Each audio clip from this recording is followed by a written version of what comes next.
Your pain is a gift on the path to enlightenment. All the depression that you feel, that it's actually a good thing because it allows us to develop a renunciate mindset. Because how can we go beyond this world until we first see that there's nothing in it? And it's beautiful when we see that there's nothing in it, because then we find a state where there actually is something, where there's actually something meaningful. Because life is so purposeless. You know, we have a bunch of different purposes, but not a true purpose. And actually, the beauty of the purpose being nothing is that then we actually experience life. We don't need a purpose. We don't need to achieve this and that. But a lot of people, the reason they feel depressed is because it's not that they despise life. It's not that they're not used to be. It's not that they're not happy. It's that they're not used to being happy. It's that they're not used to getting what they want. But I'm telling you, we never get what we want. In a sense that life is a constant game of highs and lows, heat and cold, victory and defeat. And it's like comfort and discomfort. And it's beautiful that way, because I'm telling you, it's like when you go through these constant cycles of back and forth, you start to want to find a state that's in the middle. But when you're going through this state all the time, or you're going through that state all the time, then you never completely go beyond it. When you're getting pleasure all the time, then you can never develop a mindset that is ready for pain when it eventually comes. Because there was a story of the Buddha, and you guys probably are familiar with the story, but you know, the stories about enlightenment never get old. And basically the Buddha, Siddhartha Buddha, he was a prince, and he was in opulence, luxury. He had wives and children and everything that a worldly man would want. But one time, and his father wanted to protect him, and there was actually a prophecy that he would either be a sage or he would be the greatest king. But and it's funny, he actually ended up being the greatest king by becoming a sage. It's funny, so he really fulfilled both prophecies, but he wasn't a worldly king. And basically, this beautiful story is that when he went outside one day with his friend, and he asked his friend, and he had recently saw a dead body, and he was like, "Is that person dead?" And his friend was like, "Yes, Siddhartha. Yes, Prince Siddhartha. Everybody dies." And Prince Siddhartha was like, "What? Like, everybody dies? What?"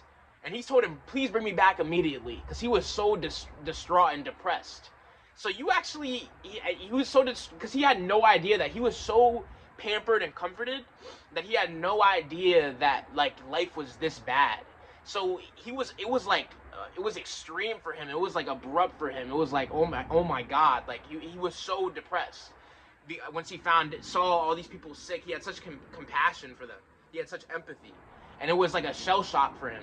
So it's like you actually have a head start on the Buddha, because you've gone through such pain from the beginning of life that you've actually been developing a renunciate mindset without even realizing it. So it's like the suicidal thoughts that you have, it's like it's actually good that you hate samsara. It's actually good that you don't want anything to do with samsara. You're done with it. But do not kill yourself, because the mind and the body is temporary anyway. You don't need to kill a body and mind that's temporary. Learn to not take the mind so seriously. Learn to not take things so serious. It's like a video game. I'm telling you, a lot of the people that kill themselves, it's like when they jump off a building, it's like there's a lot of stories when they survived, they said that in the final seconds they regretted, taking that jump. And it's the same thing. It's like, okay, you get frustrated at a video game, but then you end up going back to play with it, right? Because you don't take the video game seriously. And it's like, there's a lot of video games that, I don't really play video games, but, just watching gameplays when I was younger, like a young child, 8 years old, a little bit of nostalgia. It's like, I don't know if you guys ever heard of Dashi Games. He's a great, I remember watching when I was younger, man. Childhood memories are very beautiful when, you don't take them seriously. And you ignore the traumatic parts. And, I'm not suppressing it, but ignore it and go beyond it and use that trauma to develop a renunciate mindset. But it's like you see in video games, it's like people always go back to the video games, no matter how unfair the video game is, no matter how it glitches, no matter how illogical it seems. And there's a lot of times in life where everything was supposed to go your way and it didn't go your way. And it's like, oh my God, man. It's like, wow. Like, you're almost grateful it didn't go your way, because it's like, wow, I can experience a bliss. I can experience nirvana that I would have never experienced if I was getting what I wanted to and then getting it taken away and then getting it back. And there's a lot of people who they never really get anything that they want. It's like, so you should be grateful that you even get the little bit that you want, the little bit that the goddess sends you, and then she takes it right away. So depression is beautiful because it allows us to go beyond this road. The Buddha would have never became the Buddha unless he was depressed. in the sense that he was just tired of this life. And there's a part of him that was also tired of his luxury as well. He had to be. Because a lot of people, rich people, they're pampered and they go outside and see suffering, and they don't become an ascetic for 7 years and seek out spiritual teachers like the Buddha did and try to master themselves and go beyond this endless sadness. They just they don't care. It's not their karma to seek the spiritual path. They're not lucky enough to seek the spiritual path. They don't have no compassion. It's like a lot of people think, oh, they don't care about others suffering, so that means they're detached. No, it's like their lack of care for others shows up with themselves too, because they treat themselves. The reason you see rich people depressed, and it's like they don't care about others, and they also don't care about themselves. So they talk to themselves like shit. They have low self-esteem. They rely on their money for their confidence. It's sad. And it's like, obviously that's not all rich people. That's most, but only rich people who seek the teaching of the Sadguru are able to go beyond the cycles of highs and lows, of sadness and happiness. Because I'm telling you, money will never make you completely happy. There was a story of the sage who he had this student that was a millionaire, and the student was struggling with insomnia and anxiety, PTSD from his childhood, and the money was never enough to get that away. And the sage, because wisdom is infinite, so the sage even learned from that guy, like, wow, like he even realized it even more, like, wow, there's a reason I took this, path of renunciation and enlightenment, because wow, like even money doesn't make you happy. It means nothing. You don't even have the money, it's like, because you can lose it at any time. So because there's a deep part of you that knows that nothing is yours, and you almost feel like you're getting assaulted by existence, because you feel like existence is like taking from you, but it's giving you a play that is beyond your comprehension. It's giving you a play that is beyond your imagination. Because if the play was just restricted to your imagination, if the play was just restricted to what you think it should be, it would be so boring. And I'm telling you, a lot of people think that they want life to go exactly how they want it to go, but you don't, I promise you. Because if you were all powerful and you just knew everything that was going to happen, there would be no excitement. There would be, and in the tantric path, we embrace emotions like excitement. We get excited for pleasure because we know when the pain comes, it'll allow us to become a renunciate even more. We don't run away from pleasure, and we don't run away from pain, because both is useful on the path to enlightenment. So that's why the tantric path is so beautiful, because we even accept negative emotions like suicidal thoughts. We appreciate them. We treat them with love and care, not this burden that has to be taken away with medications and stuff like that. We see it as our friend. We see it as our friend, bringing us closer to detachment. Because I'm telling you, it's like, oh my God, I love the truth. I love the Dharma. Because, it's like, if I wasn't so sick and tired of this world, if I wasn't sick and tired of just my happiness never lasting, I would have never sought the sages. I would have never sought the Sadgurus who teach us to go beyond depression. They teach us to even, love our depression and love our negative thoughts, because they teach us that we're able, with those negative thoughts, to transcend them and reach a place beyond thoughts.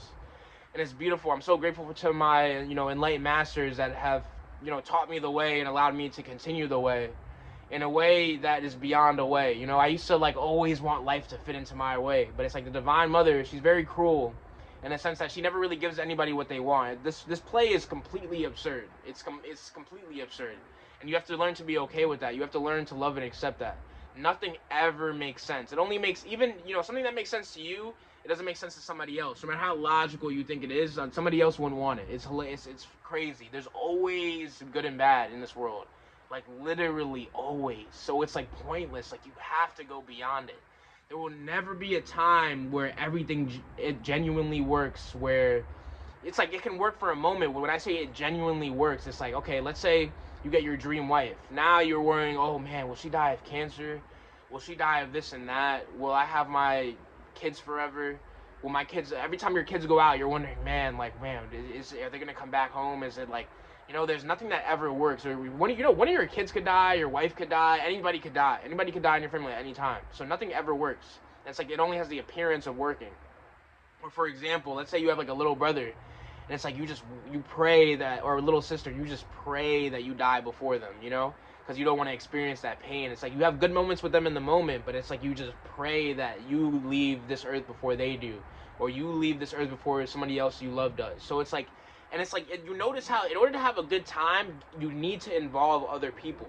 And this is why we have to go beyond the self, because when you have a self, you need other people to make that self happy. Because even if you had millions of dollars, like, you could just visualize in your mind being in a mansion, having millions of dollars, and just walking around in your house. But if there's nobody else, then how can you, like, how would it be fun? Like, you might as well, like, if you have a bunch of money and you have no people to have fun with, you might as well just dream the money. You might as well not even have it, because it's like, even people who have a bunch of money, they go to this country, and they want to go to this country, they want to go to that country, and it took other people building that country, well, God through those people building that country, to be able for them to experience it. So you cannot have fun without other people. Every experience of fun that you have is relying on others.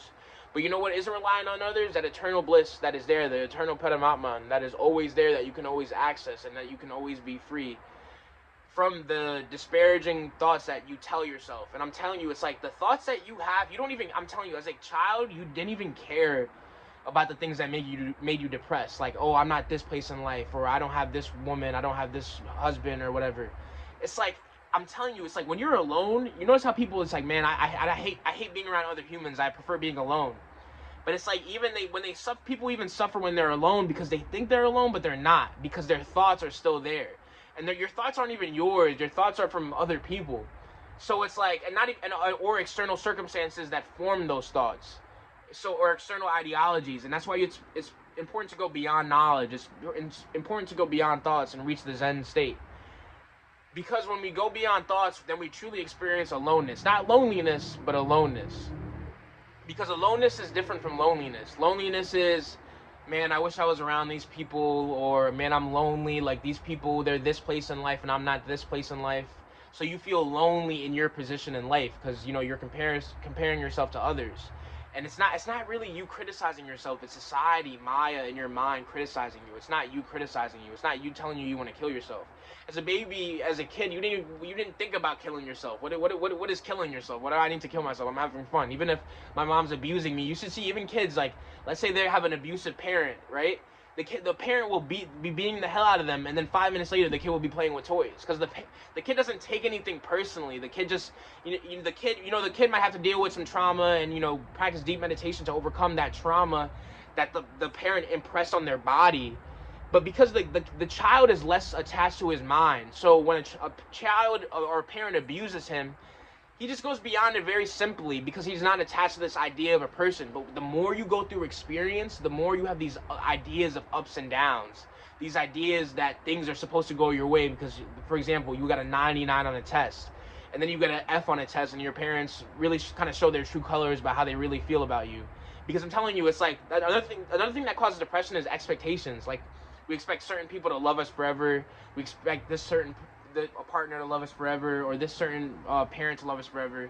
But it's like, there's some people who are literally disowned by their parents for not marrying inside of their own culture. Like, I remember there was this girl that was in love with me, right? But she couldn't we couldn't date or anything, because like her parents only wanted her to marry a Jewish person. So it's like, and her parents would literally disown her, and especially, I mean, she's definitely not. Obviously, I know I'm beyond this vessel, but to talk in Maya's terms, my skin is black, just like Krishna's. My skin is black, So, Sundaram, beautiful. Prabhupada talked about how it's like, normally we think of dark as ugly, the colonizer mindset, or the colorism mindset. But Krishna, look how dark and beautiful he is. That's why I love seeing Prabhupada. But it's like, especially not a black man. She's not gonna marry would be with a black man. You know what I'm saying? Especially, like, her parents might let her, date a white guy. Let her, maybe, and may have some hope that maybe he converts to Judaism. But if he doesn't, at least he's white. But you start to realize that a lot of the love that you expect in this world isn't real. Like, for example, so much love is based on race. So much love is based on looks. And it's like, the reason you get depressed is because, like, you're taking a game way too seriously. Like, I don't know, like, how could you get heartbroken over love when it's not even real? Like, the only love that's real is the love of God, and the love that God has for you, because you're just purely alive. And it's just, oh my God, it's just funny. Like, life is such a lie, and the reason you get depressed is because deep down you know it, but you don't accept it. And you have to start learning to accept it by practicing devotion to the Guru, because the Guru is the ultimate embodiment of detachment. So learning, studying the Guru, and a lot of people, right? it's like when I say to donate, a lot of people, they have this, like, I guess this animosity towards me, where it's like, oh, even though this guy's helping me with spiritual knowledge, like, oh, I won't donate to him, but I'll use his, I won't spread his teachings, I won't, contribute back. But it's like, when I'm telling you to donate, it's like it's a lot of times we get caught up in the frustrations of things not going our way. But when you're giving away your monetary money, or just a percentage of your income, right? It's giving away. It's a symbol of giving away something materially. It's a symbol of not giving importance to material items. So a lot of people at the surface level, they're like, oh, this guy's taking money. I mean, I don't even know, like, giving back to somebody who's helping you. I mean, I don't even know. I don't think I need to explain that. But it's like, a lot of people, they just have hatred and animosity. It's like they hold on to life too much. And that's why, one of my teachings is donating your material items, and not all of your material items. But a lot of people, they'll be like, oh, I don't have money and stuff like that. But then you'll see some person, they make no excuses. They'll donate, $2, and it's like they have no problem doing that. But somebody else is like, they have a bunch of money and they hold on to it so tightly, and they wonder why they experience no love for others or themselves. And it's like, even if they do experience that, it doesn't last forever, because they're so attached to material items. They're so attached to things going materially their way. But it's like, when you spread the teachings, you're practicing selflessness. You're practicing not thinking about your ego. And it's like, even though when you're donating, you're giving back, it's like, when you're spreading the teachings, it's like, technically you don't have to do it. Like, for example, right, when somebody does a favor for you, you don't have to give back to them, but it just feels good to give back. As Sage Siddharmeshwar says, it feels better to give a penny to a beggar than to receive it. And it's like, when you develop that mindset, a lot of people don't have that mindset. That's why I love my guru. Sage Siddharmeshwar said, it feels better to give a penny to a beggar than to receive or eat food. And that's so beautiful, because it shows a detachment from material items. It shows a detachment from things going your way. So that's why I ask people to donate. Obviously, too, I mean, like the Swami said, if you're learning regularly, you should be donating regularly. It's just common sense, and especially the highest knowledge in the world. So it's just beautiful. I'm telling you guys, I have to really stop myself, because I could go 24 hours just talking about detachment and the truth. But it's like, save it for other lectures. But yeah, this is all I have to say right now. Is just learn not to take the mind so seriously. Learn to appreciate your depression, because it brings you closer to the Satguru's teachings. It brings you closer to reaching a state that has true happiness, and not just moments of happiness.